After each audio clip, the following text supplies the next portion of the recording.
السلام علیکم ورحمۃ اللہ وبرکاتہ۔ میرے سامعین، میں اللہ کے فضل اور کرم کے ساتھ آج کی نئی ویڈیو لے کر حاضر ہوا ہوں۔ مجھے امید ہے کہ آپ سب خیر و عافیت سے ہوں گے۔ سامعین، ہماری آج کی ویڈیو روزے کے حیرت انگیز انکشافات کے حوالہ سے ہے، ضرور سماعت فرمائیں، انشاءاللہ تعالی بہت ہی فائدہ ہوگا۔ سامعین، ہم اپنی ویڈیو کو شروع کرتے ہیں ٹائم کو ضائع کیے بغیر۔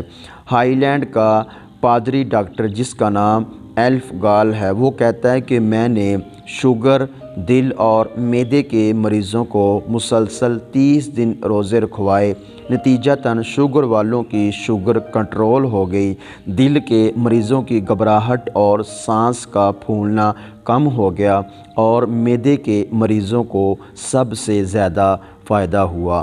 سامعین، یہ روزے کی برکت ہے، یہ ماہ رمضان کی برکت ہے کہ اگر شوگر والا مریض، دل والا مریض اور معدے کا مریض جو ہے، اگر وہ بھی روزہ رکھ لے تو اللہ تبارک و تعالی روزے کی برکت سے، ماہ رمضان کی برکت سے ان کو بھی شفا عطا فرما دیتا ہے۔ تو سامعین، یہ ہماری آج کی چھوٹی سی ویڈیو تھی۔ اگر اچھی لگی ہو تو ہمارے چینل کو لائک کر دیں، سبسکرائب بھی کر دیں اور ایک اچھا سا کمنٹ دے دیں۔ اپنا بہت سارا خیال رکھیے۔ والسلام ورحمۃ اللہ وبرکاتہ۔